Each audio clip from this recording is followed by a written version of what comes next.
Hey guys, you are listening to the Unruly Doctor podcast, a podcast about life, metaphysics, current events, politics, and anything I find interesting. Please subscribe to our channel and like this episode so that we can grow and reach a bigger audience. Enjoy the episode. All right, guys. Episode 10 of the Unruly Doctor podcast. I got a guest today. I got Chris Bowen. Chris, say what's up to everybody. How's everybody doing out there? Chris does music now, so he's just released a couple songs onto Spotify, which I'm playing right now. What song am I playing right now? This one's Irie. Nice. Yeah, this one came out, I'd say, just before Halloween last year. Nice, dude. Listen to this. I'm gonna turn it up a little bit. Start rocking out, man. Right? Dude, I love that, man. That's awesome. Yeah, I thought bringing Chris on would be pretty fun because he's a unique character. He's got from the looks, from the beard to the dreads, which unfortunately, I wish you guys could see the dreads because he's got, oh, there you go. Yeah, he's got the dreads, man. And I just thought Chris would be a fun character. So why don't you give everybody a little bit of background on yourself, man? You're a family man. You got two kids. Yeah, so basically born and raised in Phoenix, Arizona. So I'm a desert boy, but I've been kind of drawn to the beach my whole life. You know For what sure. I mean? Growing up, I had my mom and my dad were really involved with worship teams and things like that. Yep. So music was always kind of like a base for everything that was going on in my life. I never really thought much about it. And like you said, kind of just did my own thing and started a family and whatnot. So now I got two kids. I have a 10-year-old daughter and an 8-year-old son.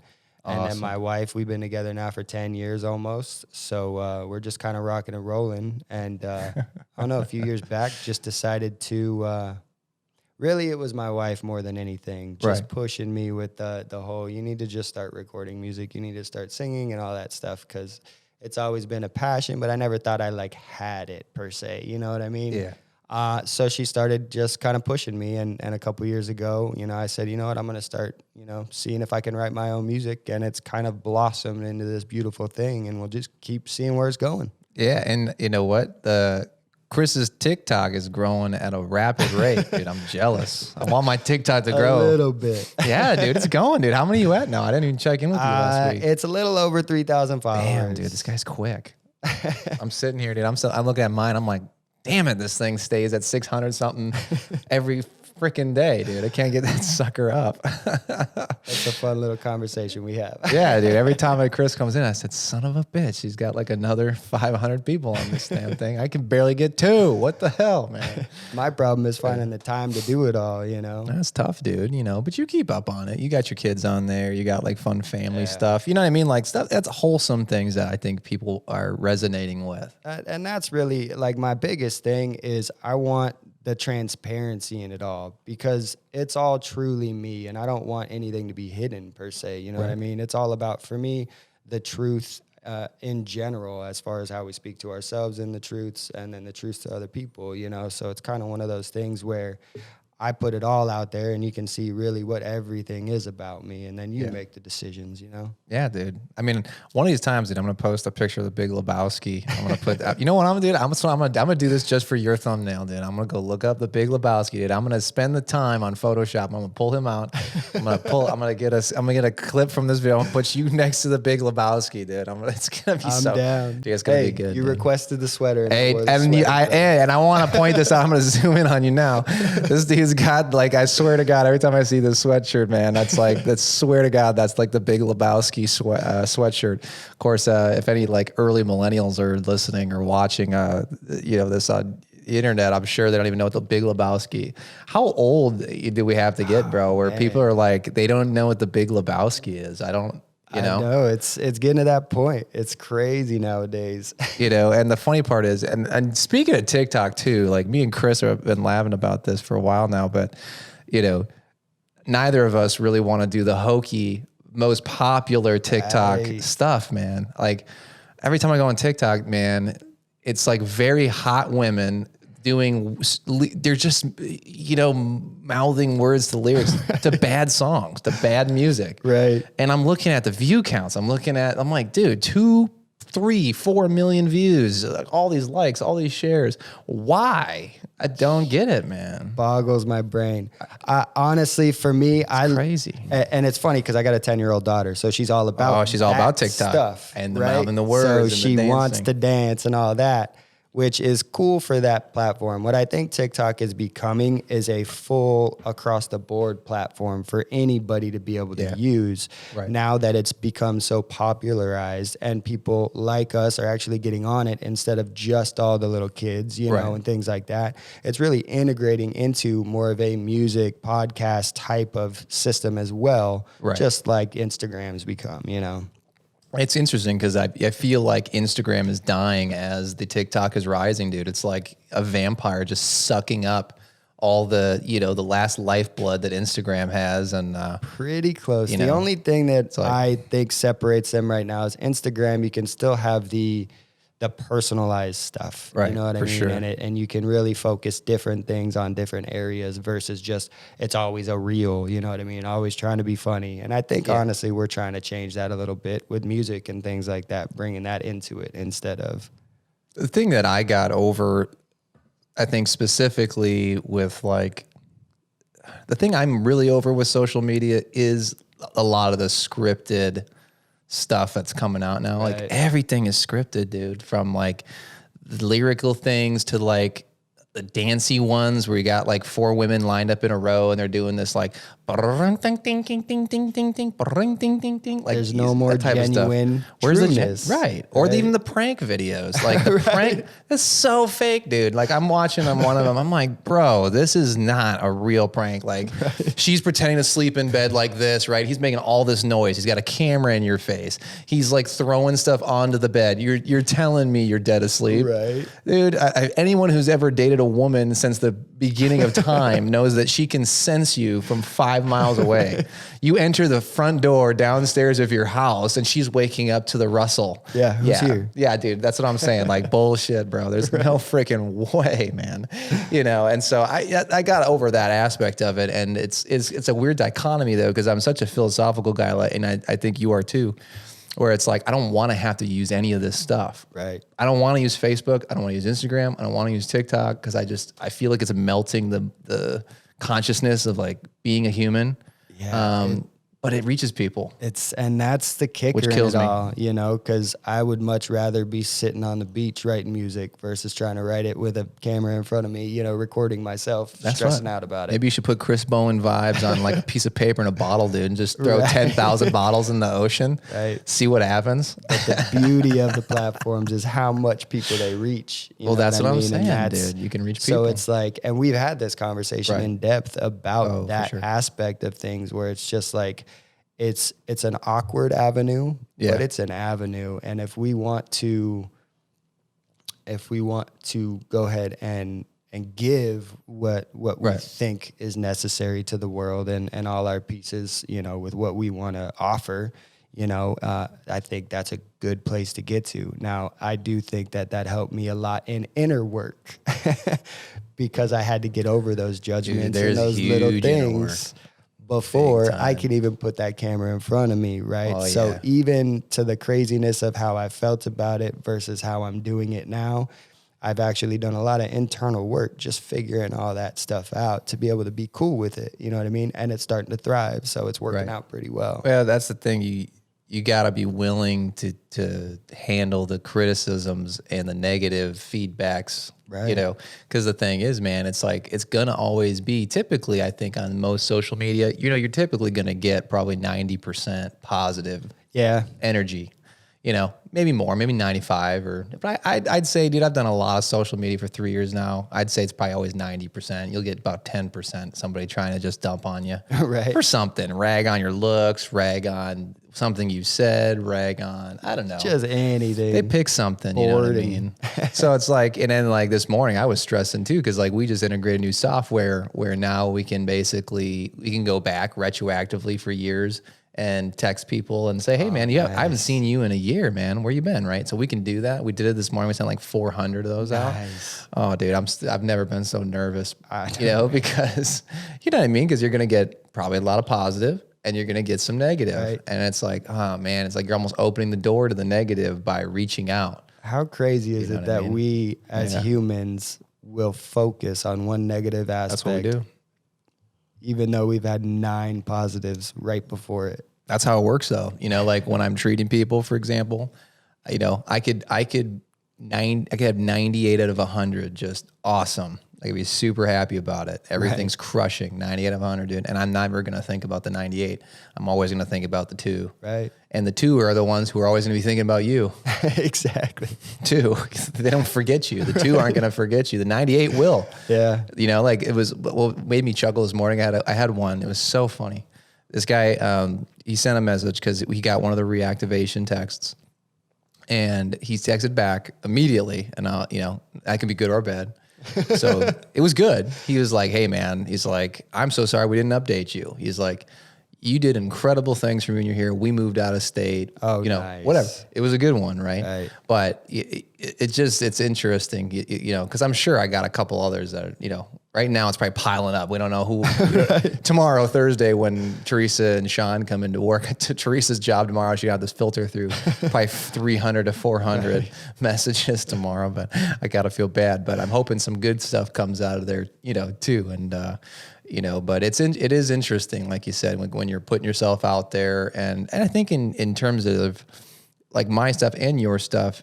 Yours it's in the same boat. It's creativity. It's just creativity in a different venue. Exactly. People may watch my stuff and be like, you're doing garbage. They may listen to your stuff and say, I don't like your music. Right. That's on your end, right? Right. Which is, you know, and I think that's kind of funny because once again, the category of your music, reggae music, would you consider it? I mean, I would say so. I mean, a reggae with a twist, you know, because it's my music. You know, I don't try to... I mean, I have basically my whole life of music that I've listened to, and that's just all kind of compiled into one, you know. Yeah, you can actually hear the reggae feel in it, but there's other things you could feel in it a little bit, you know, but reggae for sure. And when you put it out there, right, like that's a category of music that has been, once again, I'm generalizing because I'm not a I mean, I am a musician. I play guitar. I got a bunch over there. Don't worry, I won't pull one out. I almost grabbed one. I thought you might have, but I'm like, nah, man, those strings haven't been changed in a hot minute, bro. I don't want you to slice a finger open on those old, those dusty strings. I used to play a lot of guitar, but it's been so long. I used to sing too. I used to do music and stuff. And I actually wrote songs too, but not to the, you see, that's why I have mad respect for you, because you've done what I've always wanted to do, which was you wrote the music, you sat down, you made dedicated the time, you bought the equipment to record the music, you met the people that you needed to meet to you know, balance the sound out, and how do you market yourself with this? How do you get a venue? Yeah, there's a lot of little things that got to kind of work out right just to get even to where I'm at. And that's just the very start of anything. And they don't pay off right away. And I haven't gotten paid at all. Nope.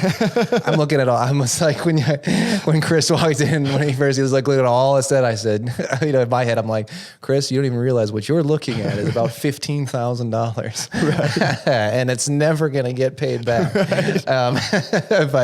But that's okay, dude. Like, that's not always the point either. And I honestly think that's what separates people out into these different realms of things, right? Because for me, it was a different kind of hurdle for me, because I had a couple negatives that really hit me when I was a kid when it came to my voice and things. Yeah. So I didn't sing for anybody. Like, literally nobody heard me sing other than my wife for a very, very long time, right? Yeah. So it's like I had to overcome all those types of things. And then it's like once I do that, in my mind, I feel like universe says rewarded. You know what I mean? So when I start feeling these things that I got to move around in my body to do what I feel like should be done as far as universe is telling me to do, right?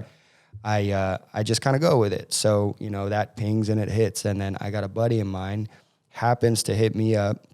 He had just graduated from audio engineering school, you know, and he's like, hey, I heard a couple of your songs on, you know, Facebook. I was just doing covers at that time. I didn't even have anything written. For sure. And he's like, let's see what we can do. So I have a guy fresh out of school, and I'm like, all right, let's do that. And it just kind of snowballed into this beautiful thing where I got about 4 other guys that I'm working around and with to help me make sure I know what I'm doing throughout the process, right? And not get lost and mixed up in it. So it's kind of a beautiful thing, and I'm just kind of letting it flow. Like I hadn't really even tried to book venues at this point yet, but then again, I had another buddy of mine. He's in a band. He called me up and said, "Hey, you know, why don't you open up for me?" That's so cool. Now I got a show February 12th. That's my first show. Let's talk about the show. I mean, February 12th, where are you going? We will be at the 44. It's a new venue. It's a bar/venue. Nice. It's on 43rd Avenue in Peoria. Nice. And they actually have a barbecue company coming in, Bros Barbecue. Sweet. Bros Barbecue is what it's called. Nice. So we got a whole barbecue set up and all kinds of stuff. Nice. Yeah, it'll be sweet, man. So we got the show then, and here's a good question, I think. So, you know, everybody, I think, has a different connection with music. I think artists have a bigger connection with music, at least, or it's for them, it's an outlet usually, right? Most people, of course, all enjoy music. I think that's part of just being human, you know. The only difference being what kind of music do you really like? You know, it's pretty rare to see, you meet someone say, "Hey, I don't like any type of music at all." Right. I've never... If I met that person, I'd be very questionable. Like, you don't like anything? So what does music mean to you? I mean, is it an outlet? What drives you into that? So It's a hard question, dude. I hit you up with a... kind of. Dude, I slapped you with a hard one, dude. A little It's the bit. Unruly Doctor, man. What'd you think? These ain't T-ball questions, man. I was joking. Let's see. Honestly, now... I view it a little different because I've always had a huge connection with the music. So no matter what's playing, what type of music's playing or anything, I've always felt like I can feel what the music's trying to say. For sure. You know what I mean? Whether it's the words or not doesn't really matter. Right. It's just I feel the music very, very deep. Right. Right. So that kind of just brought me through my whole life. And I didn't really realize that until I looked back. I actually did a songwriting class, cool. online, a little Zoom thing. Yeah. For sure. One of the bands I follow, they had a little deal while COVID was going on. I'm like, shit, Yeah.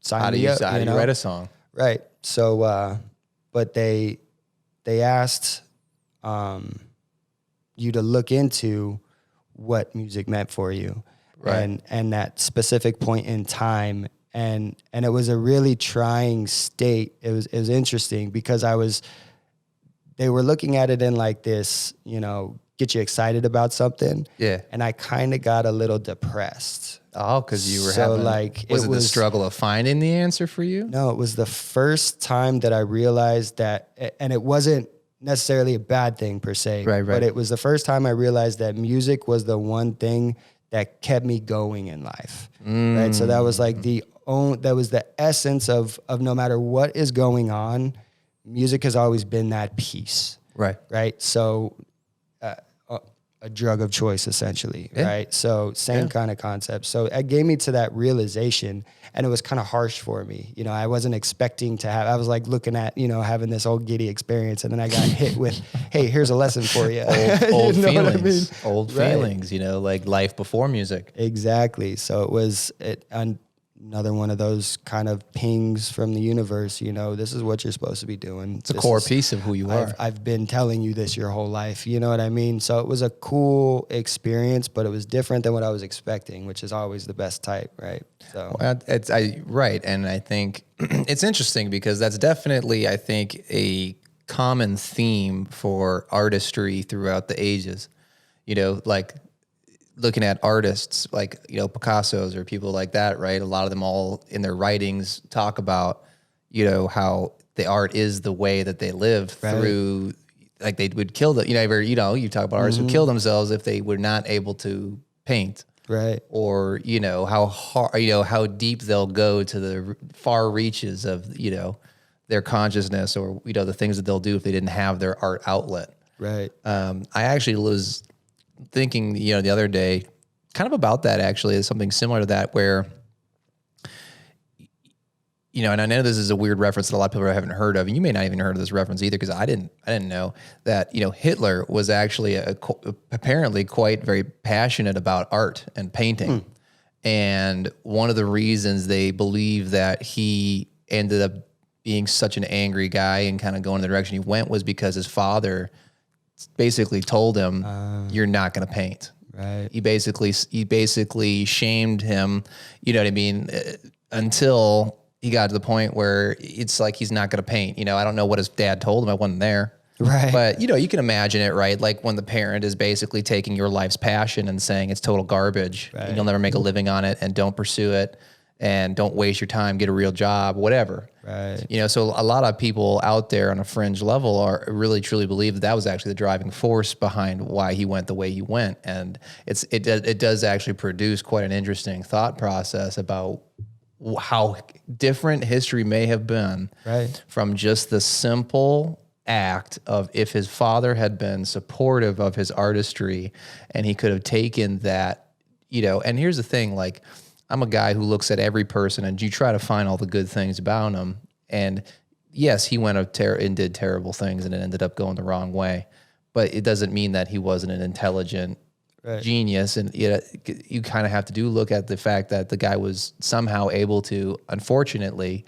convert millions of people's minds in one country towards one goal. And you have to acknowledge that takes something extra special of a talent to be able to do that. And to imagine where if his father had just been supportive of his artistry, how he probably could have taken that and went the reverse, exact opposite. And we may have been today instead of saying the great tragedy of what he did, we may have been celebrating his talents as an artist, because you may have been purchasing his art now for millions of dollars, because he would have been taking that same talent and passion, but putting it towards artistry. And that's a cool point to bring up. So telling you I'm a dad, right? I got 2 kids, and a lot of what you're saying about Hitler is kind of, it kind of related me to how I'm actually raising my kids now. Okay. Because I want everything that my kids have been blessed with from the universe to be fed. Yeah, you want to feed that. Right? Because I was, like I said, I had that crazy breakdown moment where I'm like, if I didn't have music, I would probably be dead. You know what I mean? Like, so that gave me into this realization in my own mind of passions and desires are universally fed. You know what I mean? And we have to honor those things, because that's the point. Well, and as parents, man, I'm sure that's a big thing. And so my daughter dances and she sings, so we encourage that like crazy. You know, my son loves to do coding on the computer and things like that, but he also loves making beats. Yeah. So I got this whole different thing going on with my kids, and it's exciting for me to be able to raise them in a different type of world, right? In a world of saying dreams are absolutely possible. You're made for different reasons, not just to be a damn cook, or you know what I mean? Or corporate America, or any of this. You were made to change the world, right? And if I feed them that type of stuff, I believe they will. Yeah. Well, that once again, and that's the thing. Even if they don't use it, you did the thing, like I said, because I'm sure if we went and we looked at historical examples, Hitler was just one of them, right? But these are things we found out later in some of his writings about the artistry and how his dad was, you know, told him no and whatever. You could probably pick so many people who, if their passion and their talents had just been nurtured and you know, driven and more into what they were good at and what they had a passion for, you know, how many things may have changed historically, and how many more talented people or how many more great works of art or great accomplishments humanity would have if that's how we were spreading the word and the message of just how do you treat other people, how do you treat your kids. Right. Because, you know, I mean, you and I are probably part of the last generation, I hope, right, of parents who, you know, my dad didn't do this, but, you know, I could probably tell you many people off the top of my head of people I know personally or people you probably know personally whose parents weren't encouraging, right? Oh, yeah. We're part of the old, what do you want to do? Right? Get a job. You know, like my dad was never like that. My mom was, right? But, you know, you want to be, you know, like at that time, I loved musicals, I loved singing, I loved all that stuff, acting stuff, right? And, you know, no, right? You know, my dad was always encouraging, but my mom was always like, you know, and you may have grown up in a similar environment potentially where it's just like, you want to be a music, you want to be an artist, you want to be, you know, get a job, do, Right. that's not going to, become a doctor, do this. Like, I think we're hopefully part of the last generation where that's a thing, Right. I'm sure it'll still be out there somewhere, I mean, cause we're generally speaking, we're talking about American culture, there's other cultures like, Asian cultures. There's still a huge thing about be a lawyer, be a doctor. Right. We all got to do that, right? Be an accountant. But there's people that have passion for that. There you know is. what I mean? So and encourage them to do it if they that's got it. that's kind of where I go with it. There's it. We don't. I believe I don't pick my destiny. For if sure. that makes sense. I can force my destiny, Right. or I can ride what the universe has kind of laid out, and we'll see where it goes. Type of destiny. You know what I mean? And that's where I like to be, because at that point, then I know, in my experience, it's just been flow, if that makes sense. All I'm doing is just kind of flowing with stuff and seeing where life takes me, versus trying to hit this exact spot at this exact moment so I can be at this level of success or whatever it's considered. When I'm not focused on that and I'm focused on just flowing with life, everything just works out, and it's awesome. Well, right. I mean, and people fight, I think, sometimes where life is trying to take them.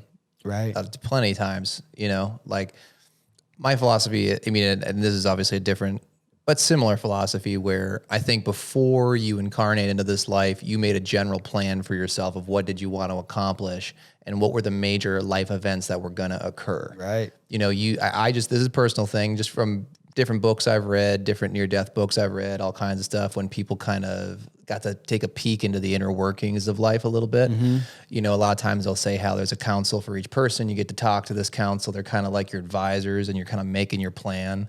And you're setting out generally, hey, during this incarnation, here's the general life things that I want to learn this time around.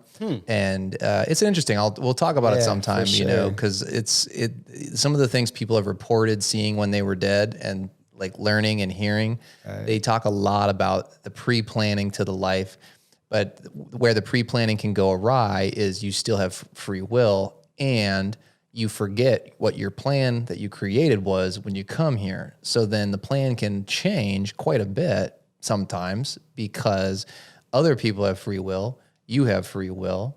So even though you're much more intelligent version of yourself, right? Because not that we're dumb, but it's basically the way I imagine it is, we have a whole person. I plucked the essence of some of the basics of me, but then I kind of still created a dumbed down version of myself, because if I had my full consciousness, that I wouldn't make as many mistakes. I wouldn't, learn as much. Yeah, you wouldn't learn, because if I had my Rolodex of all the mistakes from 100 lifetimes, and I could just flip back to all of them, you wouldn't make the basics anymore. Right. So it's interesting, because there may be many things in your life that you preceded. You may have already said, I'm going to have to experience all this. I'm going to have extreme back pain stuff, and I'm going to have that fusion. You may have already predetermined that, because you want to learn a bunch of lessons of how do I deal with this, or how do I come out of this, or how do I overcome this? Yeah. Or maybe you had to have the back surgery so you would meet me, so that then you would be on the podcast that somehow, and someday blows up, and now you're, it's millions of views. I'm just putting it out there, millions of views. Biggest Joe Rogan, 11 million. I don't know. I don't know if it'll ever get to that point, but that'd be sweet. But it's stuff like that. It's interesting, right? And then, like, we're talking about, you can take a different path depending on, once again, you plucked yourself down, and you didn't realize that when you plucked that little piece of yourself, there was a little piece of yourself that was like rebellious and was like, I'm not going to go this direction.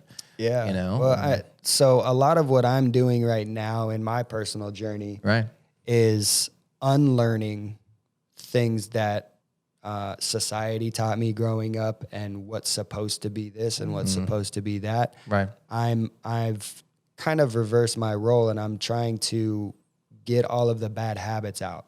And all of that is learned behavior, whether it's through me watching other people do it, or me experiencing something and just doing it bad again, whatever. Right. It's all learned behavior. So in order for me to fix these things, like anger issues or whatever we got going on, I got to figure out, all of the presets for that, you know, and kind of flip the script on it all. So going backwards and saying, okay, where did I learn to get that angry at these things or something? You know what I mean? The triggers. And then taking that and relearning it after I unlearn what has been programmed into my mind type of deal. You know what I mean? Well, it's all those, almost like those preset triggers that we kind of have into ourselves. Exactly. You know, because I think about that a lot too, because, you know, a lot of times somebody will say something, somebody will do something.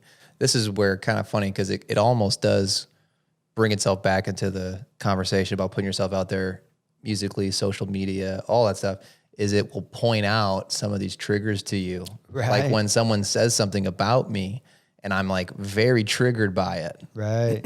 You know, I'm like, God, that really stung. Why is this? And then now I can't stop thinking about this comment someone made about me.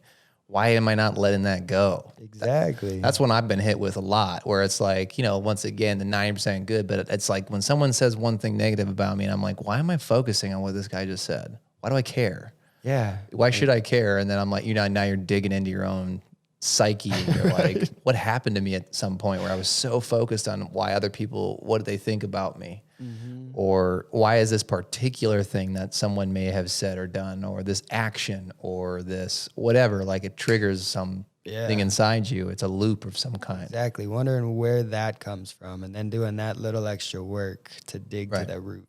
Or like, why do I have a desire this need to please? Why do I need, you know, that's like one that I've learned. Like, why do I feel like I need to please other people? Yeah. You know, I mean, yeah, you know, it's like there's goods to these things. There's some good to these things. But there's also these other, you know, if you constantly give, you're going to get stung. Right. You know what I mean? It's life, like you said, like it's life lessons and things that you're set up for to have happen and stuff. Right. But, you know, I think there's definitely, there's certain pathways that are preset. I think your music was probably preset into you, at least in the way I view life now, I think so. You created that as an outlet maybe before you came here, then was like, I need a way to de-stress myself because for my last 80 lifetimes, I've had this anger problem or whatever it is. Whatever that outlet's doing for you. I've had a depressive problem. 90 out of 100 lifetimes, I keep getting depressed all the time because of, you know, and this is getting real trippy, but, you know, because of my third lifetime, one of my kids died and I still haven't let it go yet. And now my kid from, you know, a million lifetimes ago keeps reincarnating as my kids in every lifetime last 80 to 90 times. And I'm still holding on to grief from number 3. So the music helps me come through. I don't know. I'm going real deep in there, but you know, that's the type of stuff. That's the beauty of it. And that's, I don't know, that's what I'm starting to open up versus it just being music all the time. I mean, the more I try to find who I am in the true essence of me, it just goes straight to music. You know what I mean? And that's, I got to honor that. Well, here's another great question. When is a TLC show of the Bowen family coming out, dude? The Bowen music family. You know, I can see it already, dude. You got, you know, one's making the beats. Right. You got the singer. You know, you got your music, right? I got the vision. You got the vision, man. You've got you know, you guys are in the Caribbean now. You moved to the Caribbean. You guys are living in some type of wooden platform thing on the water. I'll show you how to make it and everything, bro. You guys are drinking out of coconuts and you're trying to integrate into modern life as a family. That's a whole new type of family. See, and that's I think a concept we could dig into too is, what is a family in the modern day now? Where is it going? Because a family today is not like a family 50 years ago. Yeah. If you look at, like, you know, go to the 1950s, a family unit, very different than a modern family unit of 2022. Absolutely. You know, built of parents from the 80s and 90s. Yeah. You know, I think we're in a whole new era of families and it's a different thing. Yeah, absolutely. I think we're in the realm of a kind of revolutionary period of change. And it's the changing from that type of lifestyle to a different type of lifestyle, right? And I really like where we're going with the society, because it's not a dad's this and a mom's this and a this is that. It's, who are you? Right. Find yourself. Let's all become this beautiful thing together. Individuals versus trying to put yourself into a damn box somewhere, you know? That's the part I'm finding interesting is, you know, because also being, you know, having the clinic and a lot of times, like having the clinic, I get to peer into society. Like I kind of get like a constant sampling. Now, of course, it's a biased sampling a little bit because there's certain people that ain't ever gonna see me. Right. They watch one of my videos and they're like, "Oh my God, look at!" They're listening to one of my podcasts or they're looking at what am I? They're like, "Oh my God, I'm never gonna see that guy. This guy's a freaking nutcase." You know what I mean? Cool. I don't care. You know, you're like, you're not my patient then, right? Exactly. You're not my demographic I'm looking for. Right. But I do get an interesting sampling of where I think things are going in terms of higher consciousness people who are realizing that the next human beings, albeit like you guys are a family, of course, it's your genetics, you created your kids, of course, right? Or in my trippy mind, you created the vessel which inhabits the soul of your kids, who may in fact be older than you. Right. Historic. That's what should really trip people out, dude. Or one of your kids could be one of your grandparents reincarnating, and you have no idea, right? There's all kinds of trippy ways and things I've learned over time. Right. But I think you hit it on the head, which is recognizing that even small children and the next generation they're individuals, and you are a family unit in terms of, and this is just a personal opinion, but like family units are becoming more, we're all individuals, but we're all in this together to accomplish what each one of us want to accomplish, but we're here to support each other in a way. Not that family wasn't always that, but I think that there was a long period of time historically, up until not that long ago. I think this is pretty new, where families were definitely, you were molding yourself into the family unit all the time. Right. This is mom, this is dad, this is the kids. Here's what's expected of each role. Right. The wife is the wife, the husband is the husband, right? Husband has to go to work. He usually works a 9 to 5. He's a factory worker job, or he is a chemist, right? White collar chemist. I don't know. Like, you know what I mean? All that stereotypically, they all have the same haircuts. Right. Nobody's got tats. Nobody's got mom ain't got time to paint or to do to do something she loves doing, crocheting. I don't know. I'm going way out there. Whatever. What do women do? I don't know. What do they do in their spare time for fun, right? She's not reading. Maybe she's reading something. Whatever she wants. So it's like everybody had to fulfill their role. The kids, be good, go to school, get a job. And unfortunately, there's still some of that going on, but it's a dying breed, right? I look at your family, and I think once again, when the TLC show's coming, Chris Bowen fam television show, hey, TLC man, hit me up. I'm telling you, let me direct this. I got this, man. I could blow up a huge show because I know it's interesting. But seeing where the modern family can go, man, where your kids are your kids, but they're so individualized now. Yeah. She's got all her passions. You throw into the passions. He's got all his. Celebrate their passions. That's right. Celebrate their uniqueness. Correct. I'm not trying to shut that out because it's not what is supposed to be, because for me, it's completely flipped. I was raised that way, and I've kind of grown my way out of that, right? Correct. So now it's telling them, you don't got to worry about none of that stuff. You just chase. You go, you do run, the dream. You be you change the world, right? And we'll see what happens. Right. And that's like, I think the definition and the role of being a parent is evolving because once again, I'm not trying to go back to the Big Lebowski look that you got going on, but this is not traditional parents. This is not dad. Very true. I could tell you one thing, dude. Our parents did not look like what parents are starting to look like now. Dad didn't wear a beanie. Right. Dad didn't have a big beard most of the time unless he rode a motorcycle and sold, angel dust on the side of the highway, right? Like, what I mean? Like that's a changing definite. Dad didn't have tats unless he was in the army for a couple of years. Right. Went to Nam or something, like it's an evolution, I think. And or what I've talked about extensively to patients, to friends, to podcast folks who listen is, I believe it is a raising of the consciousness of the soul of each individual over time. We are souls that have reincarnated multiple times, but we're finally starting to get to the point where we're starting to get the point. Yes. We're starting to get what it is. Yep. There's a lot of us who haven't caught up yet. They're really behind. And unfortunately, a lot of those people are the ones who are in power and control of the rest of us. Right. Unfortunately, which is why, shocker, they're still doing the same stupid stuff in different versions. Right. You know what I mean? They're messing with stuff in labs and it's getting released Right. and it's causing damage. They're making weapons that it's like we have no necessity for a weapon of the nature that we continue to make. Right. You know, do we really need a hydrogen bomb that's like 100 of Hiroshimas in one? And do we need 1,000 of them in our arsenal or 10,000 of them? And it's like, how do you ever think about this? This is what trips me out.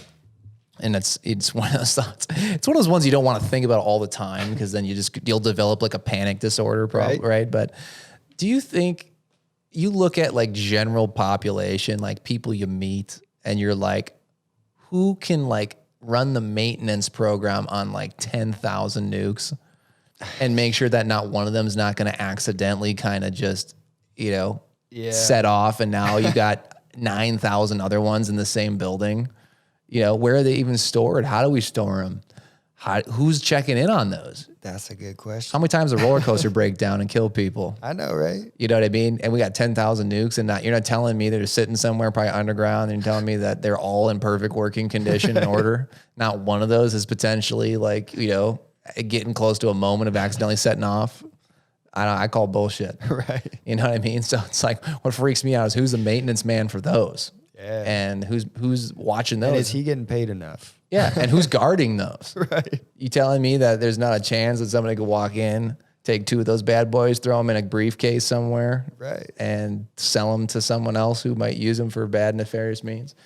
We know that's probably happening. There's no way, dude. There's somebody buying nukes on the black market somewhere. It's like, it's stuff like that kind of trips me out because it's this old school thinking. It's like people who just haven't got it yet. Right. But, and I think honestly, that's the drive for me. Right. So understanding, realizing that I feel like I'm in this revolution, right? And we have more people opening up, their visions of how they see things and starting to do inner work and all this type of stuff. So we have a building of this. Right. And then I see social media, and that's another avenue for us to be able to reach out to these people, right? And then I start writing songs, and they're just flowing, and I've never tried to write a song. You know what I mean? So these are things that are just like, this is what we're supposed to be doing, and it brings that drive alive. And then I see crappy stories on the news, and then I'm like, well, we got work to do. Yeah. You know what I mean? So I get to work, and then I tell my kids, this is why I'm doing everything I'm doing, is to show you that we are going to do things different. Gotta change it. Right. It's one of those things that there's not really an option anymore for me. It's just we're gonna go. My purpose is to spread love. My purpose is to spread as much as I can the peace and the joy that I have in my life. You know what I mean? If that's through music, then it's through music. If it's through a conversation, it's through a conversation. Right. So as long as we keep that intact and then keep focusing on all of our goals and aspirations and what we actually are good at and what we want to do, right, things will start changing around here. Yeah, and one of my reservations has been because it's like there's been times in history where it's like I felt like that was like some of the times the defining part of an era. Look at the 60s, 70s, early stuff, right? There was a cultural love everybody revolution. You got the hippies and the vans and the... I just don't think there were enough. Yeah. You know what I mean? Like... And maybe they went a little too far. And they probably went too far. They weren't. They were pushing they were pushing too far too soon. Very, very true. And I think they focused, way too heavily on the psychedelics and the drugs and the sex and the partying. Yeah. You know what I mean? Like it's because then the people who we're talking about, I don't want white bread, but it's almost an accurate description. You know what I mean? Yep. The white bread folks out there, right? We're looking in on this and they're saying, "Oh my God, this is the devil's work." Yep. They're all talking. They're just banging each other in vans and they're doing LSD and they're staring at the ceiling and they're naked at a concert, right? Jimmy's up there, right? He's and he's just shredding on the guitar, right? No, I got no problem with any of that. Right. Shit, let's sign me up for that on a Saturday. I'm ready to go. But, I'm ready to live. But I think that kind of almost shot us in the foot because then those in power who realized that's, man, if these guys succeed and they actually spread this desire for peace and everybody's supportive of each other and we're less focused on corporate things and money making. And if we... there's nothing, I've always said this, there's nothing wrong with making a good living. I don't think there's anything wrong with having enough money to be able to support your family, to live a decent life, to take some vacations. Like, I think we should want that for everybody. Absolutely. You know, to be able to afford to do those things. We don't need to go to the excess that I think a lot of us go to. Like, we don't all need Rolls Royces. We all don't need private jets. We all don't, Yeah. There's a point where it's just unnecessary. Right. There's an unnecessary level of achievement that we don't all need to get to. And of course, that's a philosophical question, because if somebody does have a desire, should you stop them from being able to do that if they really want to put all their energy into doing that? I don't know. That's a philosophical question. That's a good point. And that's a question we're getting hit with a lot right now, because a lot of people are saying, tax the rich, take this away. Well, to be honest, the guy did have a great idea. He did take it to the next level. He probably started in a garage in his underwear where he was poor, and he drove a crappy Nissan. He did a lot of things, the said individual did a lot of things a lot of people weren't willing to do to get to where he wanted to go and to spread his idea. So that kind of drives a philosophical question. But getting back to the point of it really is, how are we going to finally be the next big push that I think actually succeeds, and what are we going to define as success? Because how far do we really think we can take it? Because, I'm looking back historically, and every time in history, the only major driver of big change always happened after massive tragedy. Right. Honestly, for me, I'm looking at in a generational type of concept, to where we do as much as we can while we're here. Right. And then I give all these tools that I've learned now at an older age, and I give it to my kids at a younger age. So they're learning things that I didn't learn until my 20s to my 30s. And now they're learning it at 8 and 10, and I'm trying to show them things that I didn't learn. So I'm kind of setting them up on a higher platform than me to be able to succeed after me. You know what I mean? And then hopefully their kids get taught their lessons earlier. You know what I mean? So I think I'm more along the lines of, I'm doing as much as I can while I'm here, and then saying, good luck, guys. Here's what you got. I did what I can. You know what I mean? Well, I think that's very true, because I think I'm serving the purpose that I'm supposed to serve as part of my small bit of that cogwheel. I've told patients, I said, honestly, the in for me is healing your body. But that's just the in. Right. And I've learned that the deeper meditations I go into, the more I read books, the more I dig into my own psyche, the more I realize the point of my existence isn't the human body, but that's the inroad into people's hearts and minds. Your platform. That's my platform. It's my way in to one person at a time, change their perspective of not only about themselves, their own purpose, but where are we supposed to be going with this? I think people like you and I and others in so many different versions, this is the beauty of life and the diversity of life, and what I look at as the bigger picture, because I do think there is a bigger plan here. But I think it's self-generated bigger plan. I think we take ourselves out of the equation a lot, depending a lot on religious beliefs or spiritual beliefs, right? Because a lot of people say it's God's plan. And I say, well, God existed before us, but God is made up of us. So who's really driving and making the plan? Because if we all were given free will, then truly we are the ones that are driving the plan. We're the ones taking steering. He or she or it or energy or love or God's definition of whatever people want to give. We are the ones who are holding the steering wheel, and we are driving this machine. That's why we can drive it into tragedy. That's why we can drive it into love. That's why we can drive it into this or to that. That's why certain people can do terrible things, because they can take that vehicle and they can drive it into something bad. It's an interesting, once again, a philosophical question, because it's like, a lot of people do ask questions when bad things happen, and whys and the ifs and the hows and the, the big question I've also thought about related to what you're talking about, where we're passing this off to the next generation at some point. You and I may change many hearts and minds, and there's many of us out there like you and I. There's teachers out there who are spreading that message. I look at it this way. There's so many versions of different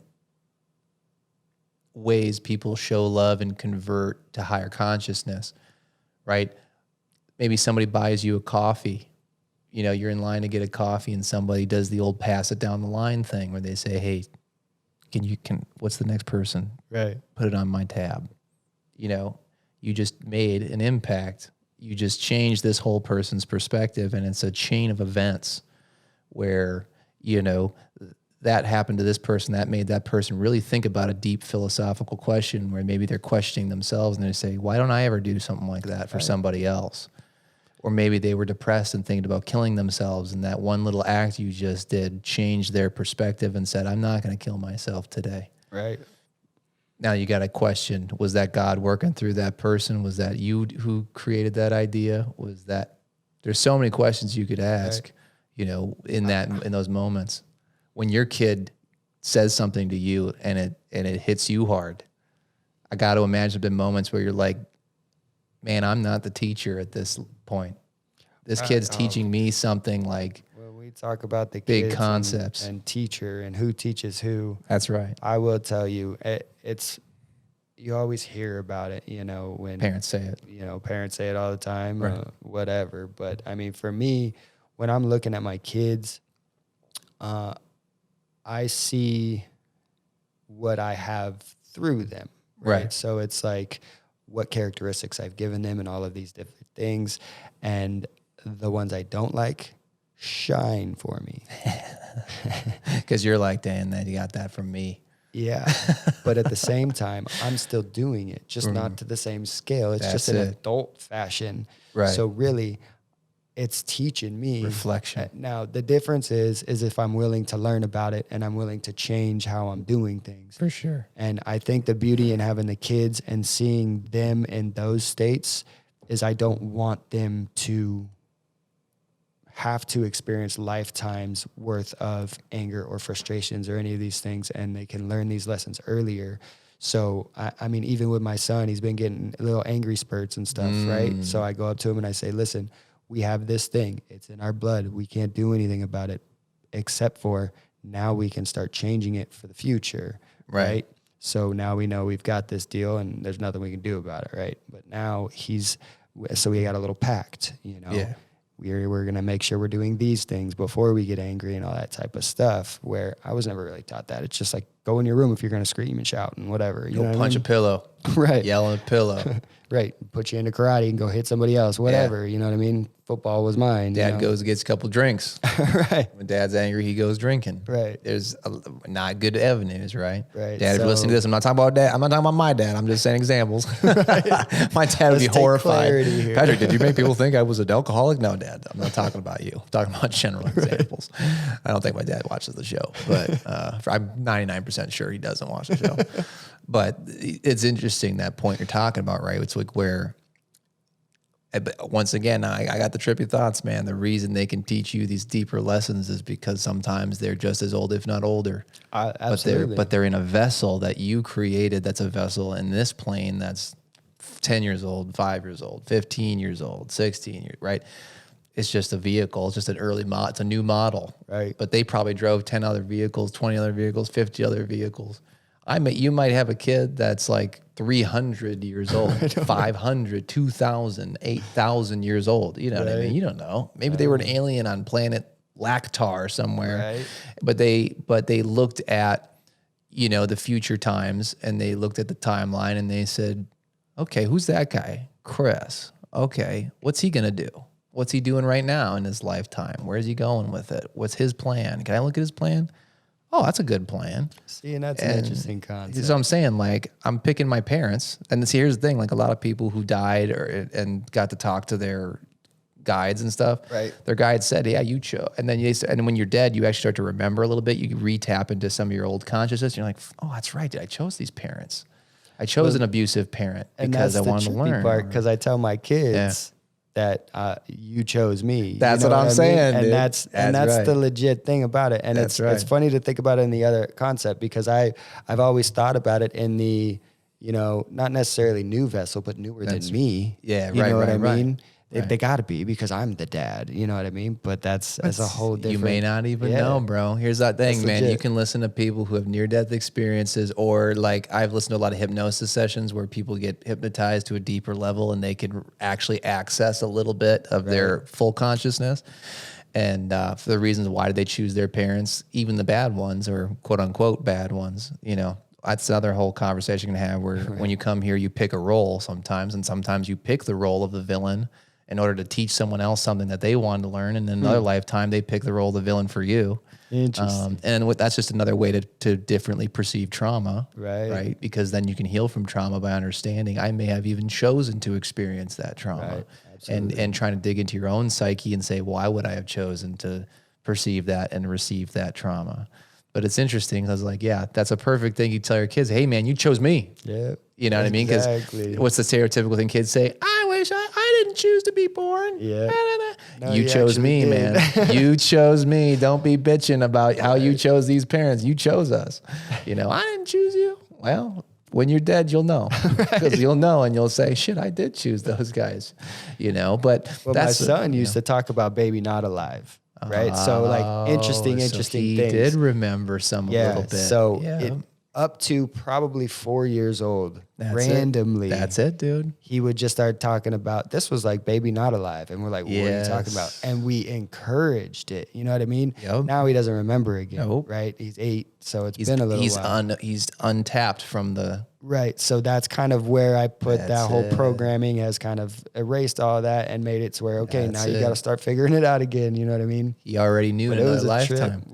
We supported, and it was so funny because we probably recorded a few of them, but it was like, it was way back. This is where technology could finally let people in on the truth. But that's the whole beauty of what I'm talking about. And that's the drive that comes alive again and all that type of stuff, because it's like, well, you can put a video on that, and then I can put it on a simple little app that 3,000 people are looking at right now.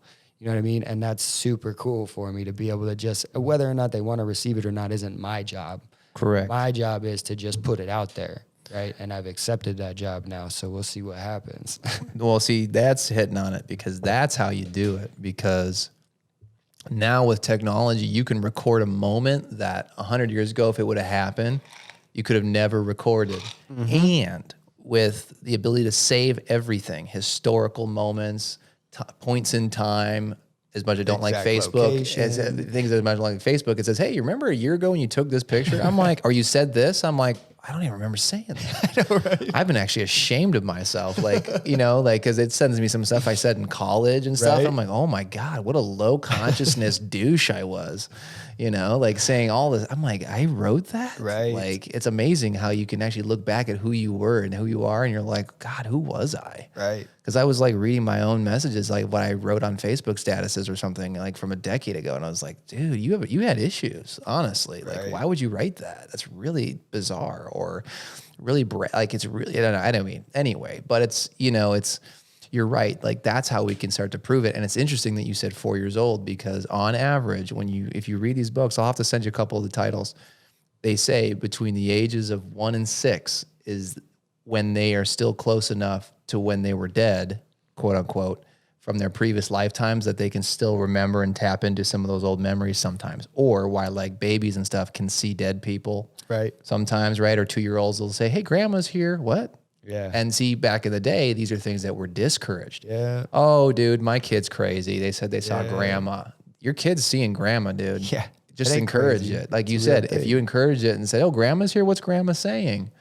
I think at some point we got disconnected as a people, right? Because ancestral stuff is all based on Mother Earth and you know, all of the energies and the abundance of what's supposed to happen in the cycles and things. And at some point it got disconnected. So I think we're kind of on the other side of that, so where we're trying to reconnect everything back to not necessarily old ways, because I like my TV. You know what I mean? We're not trying to go and start fires with sticks. We have to honor the place that we're at. We got to honor the earth. We got to honor each other. All of these things. If we don't honor it, it goes to shit. There was good bits of knowledge that have been buried. Yeah. I've always said that. I say it in healthcare specifically just because that's my day-to-day. Right. There was great healing knowledge. energy healing, Yes. group drum circles, Right. right? You could argue we were easily in contact with aliens and things in the past because we do drum circles and we would contact them because it was all energy contact, and they would come down and say, hey, these guys are ready to receive. Yep. Nowadays, you can't even get 10 people in a room to sit in a circle and just talk, right? Yeah. They're all on their freaking cell phones, and they're all it's all the fake connection. True connection has been lost, and the healing arts of things have been lost. And there's all kinds of knowledge. Once again, I was talking about this. I had my guest on last week. I haven't posted that one yet, but it's edited. I was talking to an acupuncturist, or she would say a Chinese medicine specialist. But, we were talking about a little bit about Atlantis and how I think Atlantis is for sure was real, and that history has been buried, and that truth is out there. We know someone out here knows and has all of this in a bank somewhere. Like the Atlantis stuff is definitely in this, is a whole other thing. I'll do a whole episode on this about how that's in the Dead Sea Scrolls, and how a lot of people say, oh, but we have all the knowledge of the Dead Sea Scrolls. Go look it up. They only released like 10 pages out of the tens of thousands of pages of scrolls they had in the Dead Sea Scrolls. What's in those? Why is that information not widely available? Why can't I go look up the scanned PDFs of what's in the Dead Sea Scrolls and the translations? What's in those? Probably previous history, previous technology. Maybe it talks about group energy and how you can use group energy to heal people. And here's the process. There's all kinds of lost technology that was definitely here. Yeah. But humans being humans, right? Low consciousness, we purposely have buried certain things or omitted, and we even do it now. Like right now we're trying to get, information from our government, right? And you have to get a Freedom of Information Act to get that. And then when you get the Freedom of Information Act approved, they get to redact information off of the documents when they send them to us. Right. What the fuck is that? Isn't the point of a Freedom of Information Act for me to get 100% of the information? Why does our government or a company or whatever get to redact information, put a big black blocking system through the pages of the stuff they don't want you to see? I want to see what you don't want me to see. That's the whole point of a Freedom of Information Act. But once again, low consciousness, burying and not allowing us to progress, and not allowing, and that's where the revolution comes in. Yeah, right. I think that's where we're going, because we're at that spot, and we'll see where the world turns. You know what I mean? But the not allowing it resonates with me. That's what I'm saying. Because it's like, nope. Why not? You know what I mean? Because you want your stuff, and we can't have our openness and what we're meant to do and things like that. We can't share our stuff, right? And that's one. And that's a whole philosophical thing. Again, it's like, let's just say 95% of us were all on the same energy. Some 5% person is going to go in there and try to ruin it, right? If we all said, hey, we're all going to have farms and we're going to collectively put all of our food into a pile, and everybody gets distributed this food dependent upon their needs. Right. Big families get a little bit more, little families get a little less. Single individuals like myself, I just get enough for a single individual, right? But we all collectively put the work in. Right. But that's the philosophical question. Will there always be that little 5 or 10% of people who try to ruin it for everybody else because of their selfish desires and lack of growth and progression? That's what I always think about. If we had the ideal world, and let's say we accomplished what you and I are trying to accomplish, and if some of the things that I'm saying are true, where consciousness is rising for a lot of souls out there, but there's still new souls being created who are low consciousness and who haven't learned the lessons from the past. They're still being taught. And they're still being allowed to reincarnate. Right. And, there's an interesting book that talks about the two worlds that are coming and the splitting of the earth in two. And I think it is happening. There's a splitting of the earth into two divided groups. The groups of higher consciousness who are exploring their minds, who are exploring the concept of being together and not trying to take from each other all the time. Right. And if someone's in need, to help, and if someone is in abundance, to distribute. There's different ways of thinking about that, but of course it gets real muddy. Right. Some are trying to go full communist and socialist, and I'm like, whoa, we don't. Right. That's never worked. It never works well because the 5% people end up getting in charge because everybody who's on the same wavelength never wants to be in charge because once again, you're on the wavelength. Mm-hmm. But the little guy at the top there says, hey, I want I want more. And because you guys are willing to do that, I'm not willing. So, hey, I want to take what I want. Right. So, and that's the cultural revolution that I think is going to be interesting to see where it does kind of draw out. Yeah. Because when we look at the historical examples, those 5% types of people really do always try to ruin it. Yeah. And they somehow succeed every time. You know what I'm saying? They somehow do it every time. You're like, how do they do it again? Right. How did they squash the 70s revolution again, the 60s revolution again? How did they, you know what I mean? And I think we're learning from that type of stuff. Right. And honestly, the way even legalization of marijuana and psychedelic healing, How that's and things going. like that, how that's all going and how it's turning is a positive force, because it's almost like we're saying, okay, we accept that you have rules, but look at what we got going on. So it's almost they're trying to at least have some sort of agreement in what we're trying to say anyway. Right. You know what I mean? We can change it as, when enough people get on board. Right. That's the thing, is there's a power in the number. Mm-hmm. If enough people want something, it's going to happen, Right. because the majority does outweigh the minority in power when everyone comes together. That's something people are forgetting. The government's doing all kinds of stuff right now, for example, that are way overreaching their boundaries, but they are a very small group of people. Right. If the vast majority of the collective of any nation was like, no, this isn't happening anymore, this is the way it's going to go now. Right. It'd be done tomorrow. Hey man, I always make the joke, but man, it's not a serious joke, but back in the old days, politician wasn't doing something right, you get tossed off a balcony. Right. They're coming to your house, Yeah. and with pitchforks and torches. Right. C'est la vie, buddy. You're going off the balcony, and then the next dude comes in, for sure is going to do what the people want. Right. Now, that's not where I'm saying we need to go with that. That's violence is not the answer for something like this. The answer is the things like you and I are talking about, making the types of music that you're making with the message you're making, teaching your kids the things that you're trying to teach, and encouraging growth and development.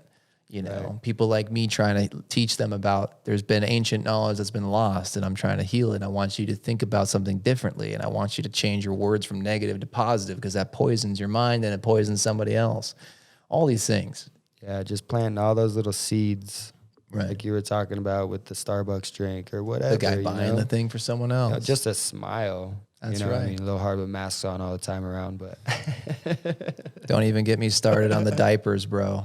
I've been anti-diaper since the concept. I remember, I'm not going to dig too deep into that, because I know people have been listening to this shit for 2 years. I'm so done. We're all done. and that's the thing. We're just done. But drop the diapers, bro. They don't work. I'm sorry, man. I've read the science. Right. Okay. Everyone's like, I am the science, right? Or here's a really bad Fauci impression, like, I am the science. Right? That's my bad well, the masks, they work, they don't work. That's like my Fauci impression, you know what I mean?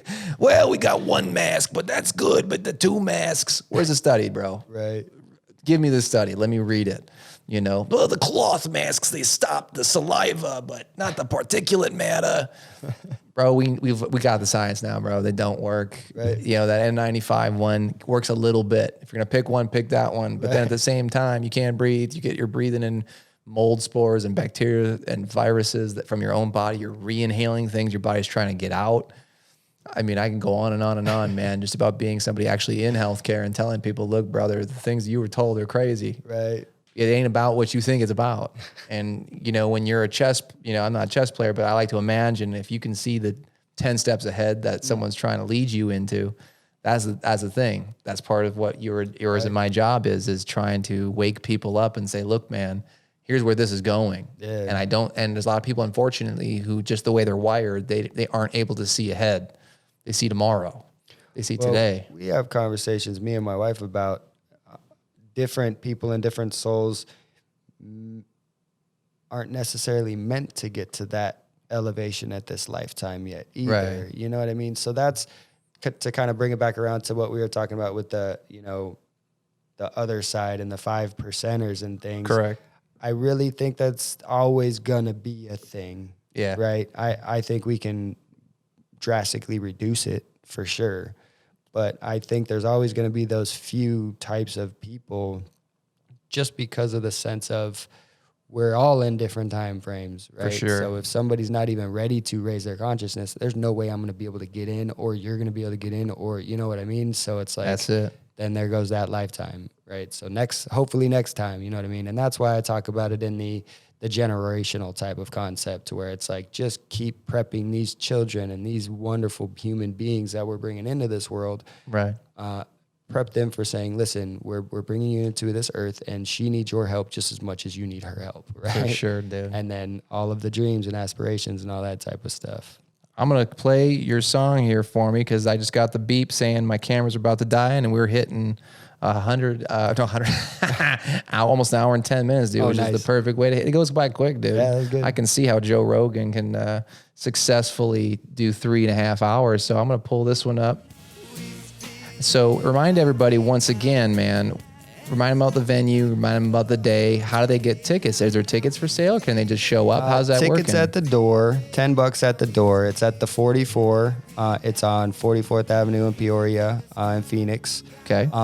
It's going to be February 12th. And then it's going to be me. I'm opening up for a couple punk band and a ska band. So it's kind of a reggae punk ska night type of deal. That's awesome. We're going to have the food from Bro Bros Barbecue.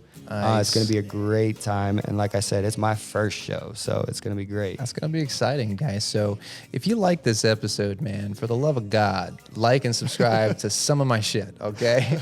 Hit up the YouTube, man, Springback Chiropractic, and hit the bell, man. So, because I got so many people who say, hey, man, I don't even know. You used to release a new episode? Yes, I did. Jesus, how are you not following this? So hit the bell so you actually know when I release stuff out. So right. Facebook, YouTube, Springback Chiropractic.